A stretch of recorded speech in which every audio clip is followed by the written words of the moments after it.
Welcome to Phantastic Physics. Today we're going to solve a structural engineering problem, and we're going to look at how do engineers analyze beams. So a beam is a horizontal element that you'll find in any modern building structure, and they're responsible for holding up the floor, right? So the floor that I'm standing on, if I'm on the second floor of a building, there are beams beneath me, and those beams run across the floor and they hold up all the weight above them.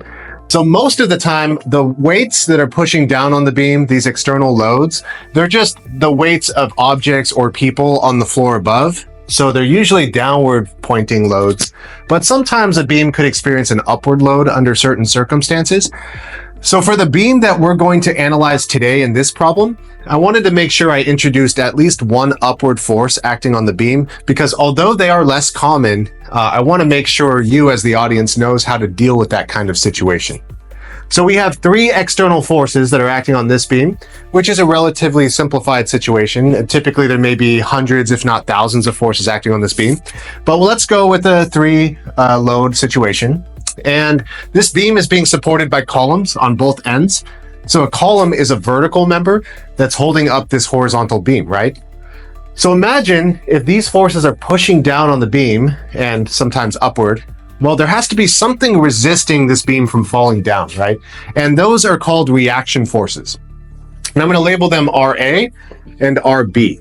And these represent the reactions to these external forces, meaning when these forces push on the beam, the columns react by pushing back up and holding the beam in place. Now, it is possible for these reaction forces to be downward. For example, if there was more overall force pushing up on the beam, the columns would actually have to hold the beam down. But if the overall force is downward, then the columns are most likely pushing up on the beam. So those are the reactions RA and RB. Those exist where the column supports are, okay? So now that we have our beam problem set up, before we start analyzing it, let's look at the two ways that a beam can actually fail. So all beams are going to fail either in shear or in bending. And so to understand those, we need to take a closer look here. Let's start with a simpler example. Here's a very simple beam with one force acting directly in the center of the beam, and it's being held up on the left and right sides with two columns. So we're going to call that reaction force A and reaction force B. And so if we were to break this beam into two halves, right? Imagine cutting right in the center. So let's start by looking at the left half. We have that reaction force pushing up on the left, and we have that downward force, that external load, pushing right in the center. So I'm looking at the left section of this beam, okay? So because of the fact that there's a force pushing up on one side and another force pushing down on the other side, you can imagine if you took this material and with one hand you pushed up and with the other hand you pushed down, there's this danger of puncturing through, right? So there's this kind of puncture force that could happen. And so this beam could actually physically shear right through due to the fact that there's two opposing forces acting up and down. And when your upward force is on the left and your downward force is on the right, we define that as positive shear, okay? Now, if we looked at the right section of this beam, if we were to cut it in half again, this time the right side of the beam has that force on the left, and on the right side we have that reaction force at point B, RB. And so this is also going to cause a shear force. So basically you have one side of the beam being pushed up on and the other side being pushed down on, and it's going to cause a danger of puncturing through this beam again. And again, that's a potential failure, right? But this time, if your force is down on the left and up on the right, we call that negative shear. So there's positive shear and negative shear, and it's important that we define the difference because we're going to get positive shear in some parts of this beam and negative shear in other parts, okay? So that's shear failure. That's one failure mode that we have to watch out for. The other is bending failure. So let's look at the same beam, one simple force in the center being held up by two columns, reaction force A, reaction force B. And we know that when you push down in the center of a material, like this meter stick, if I push down in the middle, it's gonna bend upward. So you'll get this sort of upward bend. We call that concave up. And so that force is bending it in the center. And if it bends too much, it's gonna break. So that's what we call bending failure. And we define this as positive bending when the shape is concave up like a smiley face. And of course, if I had another beam and I pushed upward in the center with some force, the beam would bend the other way. So we call this negative bending or concave down, right? So positive bending, positive shear, and negative shear. This beam could fail due to shear, puncturing it through, or it could fail due to bending, meaning that these forces actually bend the beam until it fails. So now that we know the difference between shear and bending, we can start analyzing the beam itself. And the first thing I need to do is actually figure out what these two reaction forces are. So what is RA and RB? With what force are these columns resisting these external forces? And to solve for these forces, the first thing I should do is actually take the sum of all moments around one of these points. And I typically choose point A just because I like the left side. So I'm going to take the sum of all moments around point A and set that equal to 0. And so to understand this equation, we need to know what is a moment. So a moment is what engineers call a bending or a rotational force. So a physics student would call that torque, but an engineering student would call that moment. So think of a rotation around some point due to a force. And so to best illustrate that, here's a bolt, and imagine you take a wrench and you push down on this side of the wrench. It's going to cause rotation around this point. So if we call this point A here, we can say that there's a moment around point A. This force is causing some kind of rotation around this point, okay? Just like we said, the sum of the moments around point A for our beam, meaning these forces are causing rotation around this point, you could also say that this force on this wrench is causing rotation around this point here. So now let's go ahead and just set up our equation. So we're going to do the sum of all moments around point A equals 0. And the reason all these moments caused by all these different forces have to come up to be 0 in total is because if you have a net rotation that's not 0, your entire beam is going to start rotating, and we can't have that. So this equation is simply saying that all of those rotations caused by these forces should add up to 0 so that your beam is perfectly still and not rotating, okay? So we're looking at point A. The first force causing a rotation around point A is this 1,500 pound force. So I'm going to say 1,500 pounds times, well, what's the distance to point A? 2 feet. Times 2 feet. So that's the first moment. And it is causing a counterclockwise rotation. So imagine we disconnected that side of the beam and I pushed down here with 1,500 pounds of force. It's going to cause this whole beam to rotate. Sorry, I said counterclockwise. It's going to rotate clockwise around point A. This force will cause a clockwise rotation. And we actually define clockwise moment as a negative moment. Now, this force is going to cause a counterclockwise rotation. So we have an 800 pound force that's 7 feet away from point A. And so you can imagine, disconnect that right side of the beam, push up with 800 pounds of force. It's going to cause this whole beam to rotate counterclockwise around A. And we define counterclockwise as a positive moment. So I'm going to say plus 800 pounds times its distance away from point A, which is 5 plus 2, 7 feet. So there's the moment created by this force. Then we have this 1,200 pound force. That one's going to cause a clockwise rotation around point A. So that's a negative moment. So minus 1,200 pounds times its distance away from point A. And so that's going to be 4 feet plus 5 feet plus 2 feet. So 11 feet. And then we have this last force over here, which is RB, that reaction force from the column. And that one is pushing up, so it's going to cause a counterclockwise rotation around point A. So that's a positive moment. So plus RB times its distance away from point A, which is 3 plus 4 plus 5 plus 2. That's 7 plus 5 is 12 plus 2 is 14. So 14 feet. And so all of those moments caused by all these forces has to add up to 0. So equals 0. And there's our full equation. Sum of all forces around point A equals 0. So solving my equation is going to require me to bring a bunch of these terms to the other side of the equation. so that I'm left with just 14 times RB by itself on one side of the equal sign. So I have 14 times RB equals, and I'm going to bring this over to the other side, which means I have to add this. So equals 1500 times 2. And then this one's positive, so I have to subtract it to get it to the other side. So minus 800 times 7. And then this one I'm going to add to the other side. So plus 1200 times 11.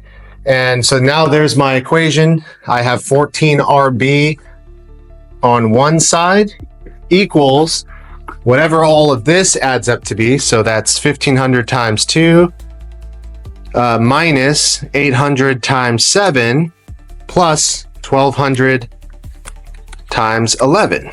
And so the right side of my equation simplifies to 10,600. And then if I divide both sides by 14, I'll get my answer. So RB is equal to this number divided by 14. That gives me 757.14 pounds.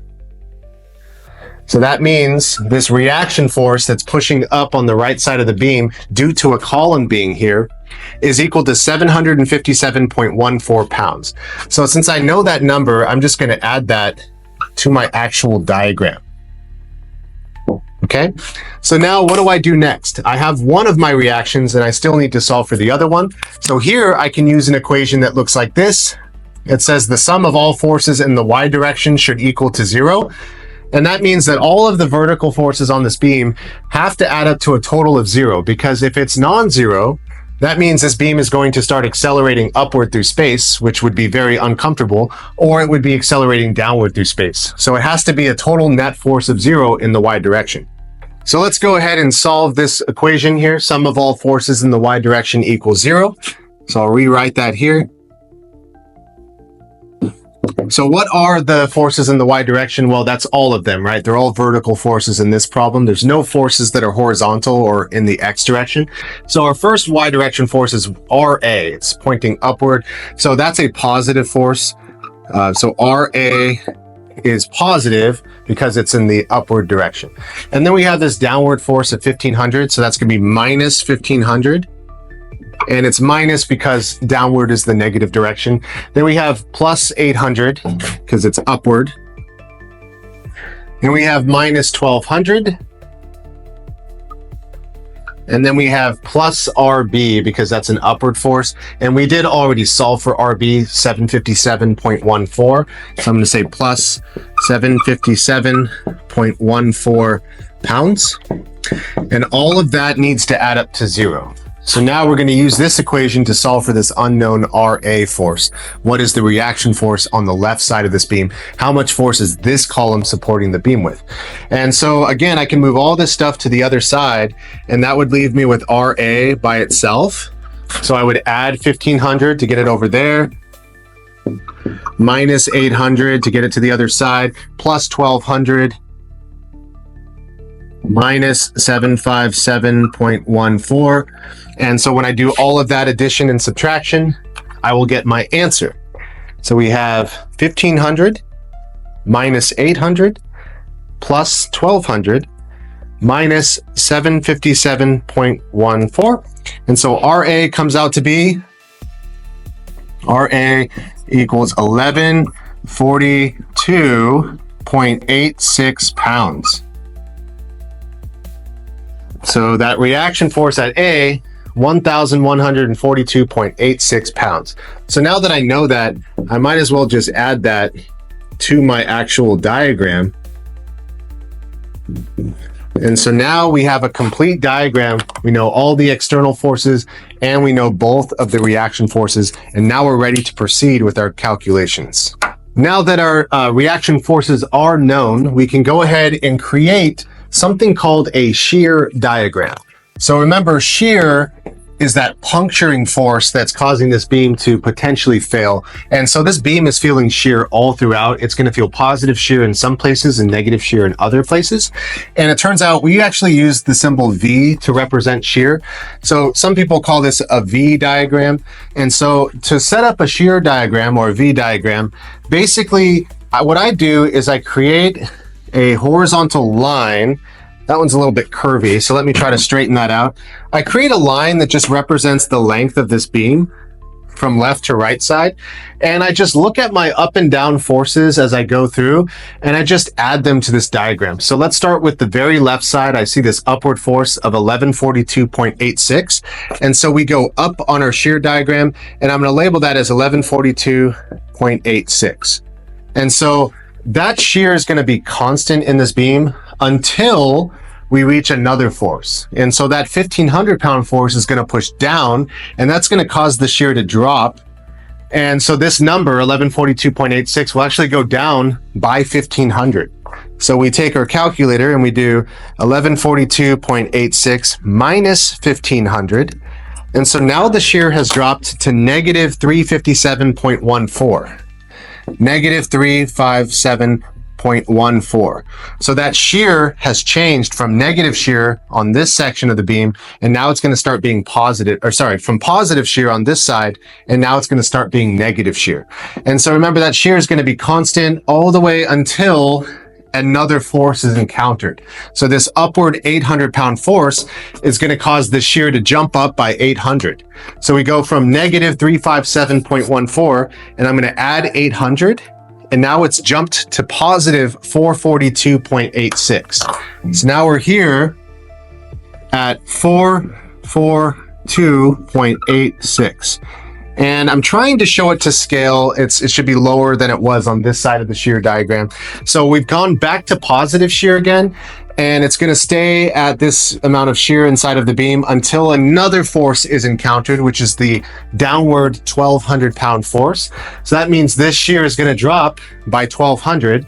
So we have 442.86 minus 1,200, and that gives us a negative 757.14. So our shear has dropped to negative 757.14, and that will stay constant again until the end. So what happens at the end of this beam? Well, there's suddenly an upward force of 757.14 right at this reaction, and that means this is going to jump by exactly 757.14, and that takes us back to zero again, which is good. So a beam should experience exactly zero shear right at the beginning before it jumps up, and it should jump back to zero shear at the end. So what do we see? Well, this section of the beam, so the very left side between this upward force and this force, there's positive shear inside of that beam. So the beam is feeling this puncturing that's defined as positive shear, meaning the left side is being pushed up and the right side is being pushed down. And then it jumps to negative shear in this region between these two forces. So now in this region, the left side is being pushed down and the right side is being pushed up. And that's what we define as negative shear. Then it jumps to positive shear, then back to negative shear again. So what can we say about this overall result? Well, where is the maximum shear? Where is there the most amount of shear force that this beam is experiencing internally? And that happens to be this very left section. So right over here, the first 2 feet of this beam, it's feeling the maximum amount of shear force. This is as high as the shear will ever get. So if this beam does fail in shear, which could happen, it's most likely to occur right in this section here. And you're going to find that when analyzing beams, typically shear failure is going to occur near one of the edges. So that puncturing failure is going to happen next to a support. In this case, because of the way the forces were loaded, there's more shear failure likely to occur here compared to the other side. But even if you look at the shear on the right side of the beam, it's still a pretty high number. It's just in the opposite direction, okay? So that's our shear diagram. And now we're going to create something called a moment diagram. So now I'm going to create what's called a moment diagram so we can analyze how much bending force or bending stress this beam is feeling along its length. Just as we saw how much shear it's feeling in different regions, we're now going to be able to see how much bending it's feeling. So remember, moment, we use the symbol M for moment. So that's going to be a capital M. So sometimes we call this an M diagram. And so again, to create an M diagram, I'm just going to make a nice long line to represent the length of this beam. And to figure out how much moment this beam is experiencing, we actually have to do this. We need to figure out the areas of each section in the shear diagram. So I start by labeling each area, area 1, area 2, area 3, and area 4, because the area under these regions is actually equal to the moment that the beam's experiencing. So to calculate these areas, it might help to add dimensions to our shear diagram. And these dimensions just match the original beam dimensions. So it's 2 feet in that area. This section is 5 feet long. That's 5 feet. Then we have a 4-foot section. And so sorry if it's not perfectly to scale. And then we have a 3-foot section. So over here, that's 3 feet. And so the area, these are all rectangles. It would just be base times height. Okay. So I got to start by calculating all of my areas. Let's make a little room up here. And let's start with area 1. So the base is 2 feet and the height is 1142.86. So that's going to be 2 times 1142.86. And so taking out the calculator and just doing that multiplication gives us 2285.72. 2285.72. I'm going to box that because we're going to need that number later. Now let's do area 2. So the area under that second region on the shear diagram. So the length is 5 feet, so that's 5. And the height for this section is actually negative 357.14. So negative 357.14. And if I multiply 5 times negative 357.14, I get negative 1,785.7. So that's the area of the second region of the shear diagram. And it is a negative area because it's negative shear. Okay, let's do area 3. That's a positive area because it's up there. So the length is 4 feet. So 4 times the height of 442.86. That gives us 1,771. Oops, I forgot to show my work here. So let's add this. So the answer comes out to be 1,771. Sorry, 0.44. Okay, so that's a positive area because that's a positive region on the shear diagram. And then finally, A4, the area of region 4 is going to be a length of 3 feet. Actually, yeah, 3 feet times a height of negative 757.14. Because it's a negative region, that gives us 3 times negative 757.14.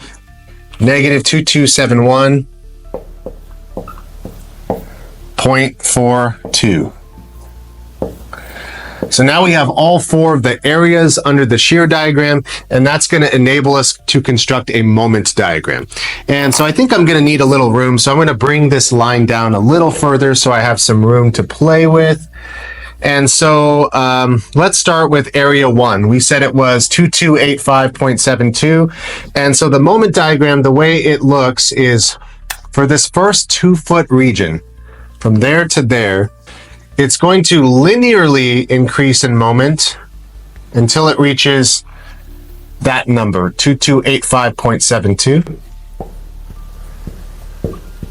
So I'm going to label that on my graph. Okay, so now what is area 2? That's negative 1,785.7. So now the moment is going to linearly drop by this amount. Okay, so I have to figure out what is this first number, 2285.72 minus 1,785.7. So the moment's actually dropping in this region. And this is that region 2 here. So during that entire region, it's going to go down to 500.02. Okay, so the moment has decreased. But then we have a positive moment in region 3. So it's going to start going up by 1,771.44. So I'm going to add that to this number. So plus 1,771.44. It will linearly increase until it reaches 2,271.46. So now we've gone all the way through region 3. And at the very end of the beam, these last 3 feet here, it's now going to start dropping, right? So minus 2271.42. And so that should take us right down to 0. It's a little bit off, right? But only by like 0.04. So it's a very small amount of error. That was just due to rounding. But we're basically back at 0 again. So this is our moment diagram. And what do we notice about this diagram? Well, let's get some dimensions on here. Remember, these are our beam dimensions. The beam looks like this. It was 2 feet on the left side, then 5 feet here, 4 feet, and then 3 feet at the end, right?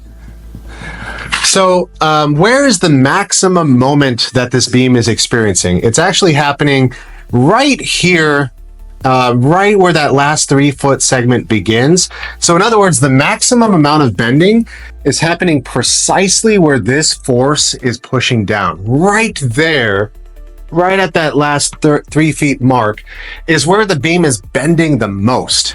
And you can actually see somewhere in the middle here, the bending is actually pretty low. It's only feeling 500.02 foot-pounds of bending. And that's because this upward force in the middle is offsetting some of that beam bending. You're also going to notice that this entire moment diagram is positive. So at no point did it dip into the negative region.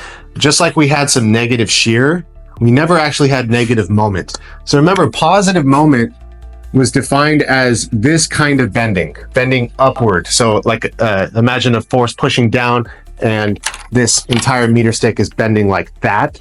So everywhere on the beam, there's positive bending, but there just happens to be the maximum amount over here. And actually, I just now realized I'm looking at these numbers. I messed up because this number is a little bit higher, isn't it? So there's actually a little bit more bending here at this precise location compared to there. They are very close, right? But I guess I neglected that this is a little bit higher. So we really have 2 places to watch out for. So if this beam breaks in bending, it's going to happen at one of these 2 places. And it's actually a little bit more likely to happen here where that 1,500-pound force is acting.